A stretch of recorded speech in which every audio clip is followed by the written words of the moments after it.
If you're planning a ceiling project and have an attic access to work around, you'll want to watch this. I just wrapped up this shiplap ceiling, but this little nook still needed attention.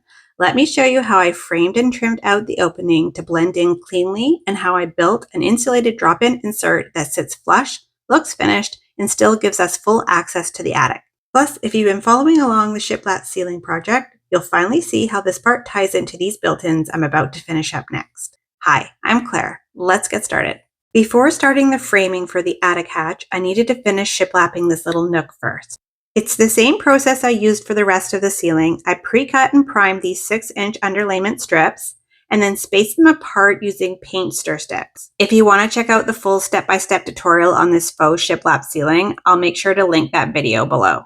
And then once the ceiling was fully shiplapped, I could tackle the attic access. To build the frame for the attic hatch, I used one 8-foot long 1x3 pre-primed trim board. By setting my miter saw to 45 degrees, then cut one end, flipped my board so I didn't have to change my miter saw settings, marked my inside measurement, and then cut off the other end. My attic opening is 20 by 22 inches, so it's not a perfect square. Two sides are slightly shorter.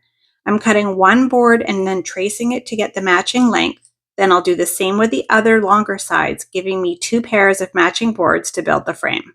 To get accurate angled cuts, I'm measuring my board, then using a square to mark the line. That way I have a clear guide to line up my saw blade to get precise cuts. I'm mitering these cuts because I'm using rounded edge trim, and I really wanted to make sure I had a clean frame around this attic hatch. To build the frame, I started by creating 2 L-shaped corners. I find it easier to get tight square joints this way before joining them into a full square. Because I'm going to be gluing this seam, a helpful tip is to put a little piece of parchment paper underneath where you're working so that you don't glue your project down to your working surface. I applied a generous amount of glue to the seam. The silicone tray and glue brush are super helpful, by the way. It makes for a super easy, less messy application.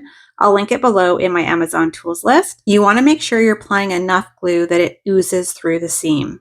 Then I clamped the boards together with these corner clamps. These are a staple for accuracy. They have so many uses, and there's rarely a project that goes by where I don't pull them out. They come in a 2 or 4 pack, and I highly recommend having the full set, especially for applications like this. They're also linked in my Amazon storefront, and I will have that down below. Once I have one of the L-shaped corners put together, then I start with the next one. After gently wiping away the glue, I immediately sand the seam.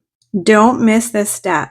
It's so important. Sanding while the glue is still wet pulls the sawdust into the seam, filling any tiny gaps and bonding with the glue to act as a natural wood filler.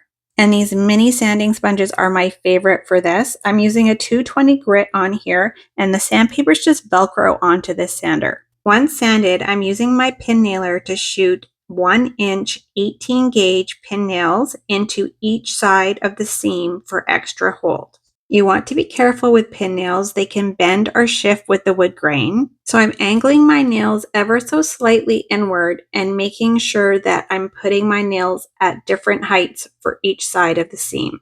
So now I've built 2 of the L-shaped corners, and it's time to glue and nail them together. So then I'm just repeating the process for these last 2 corners, being generous with the glue and gluing the seam, wiping away that excess, getting the boards clamped by using the corner clamps, sanding immediately, and then putting in a couple pin nails for extra hold. So now our frame is built, and it's going to fit over our attic insert, which is a 1/4-inch plywood panel that is glued to a thick piece of foam insulation board. I gave it a fresh coat of primer and then a coat of flat white ceiling paint. And this looks really great, and you could stop right here, but because I have shiplap boards in my ceiling, I need to shiplap this panel first. So to do that, I'm just applying the same underlayment boards to this attic hatch by applying a generous amount of glue and gluing it to the plywood base. Before gluing these boards down, I did do a dry fit first so that I could make sure that my boards were going to line up with the ones in the ceiling.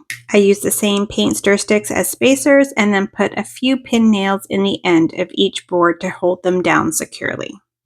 Then it was time to install the frame onto the ceiling.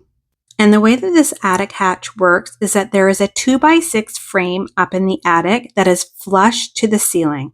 The frame is going to sit over top of this opening, and it's going to overhang it about 1/2 inch. This is going to create a lip that the attic insert can then rest on.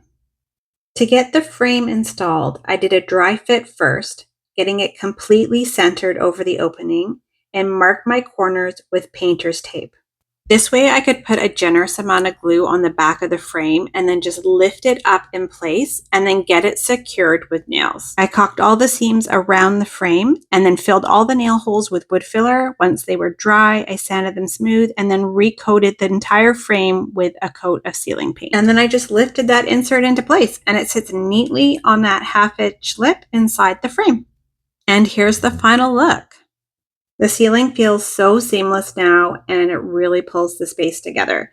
If you haven't seen how I installed the rest of the ceiling and the faux beams, be sure to check out those full tutorials next. And be sure to hit that subscribe button to follow along, because these built-ins are getting the final touches with trim and paint, and I finally get to organize all the pantry items inside them. You won't want to miss it. Thanks so much for watching.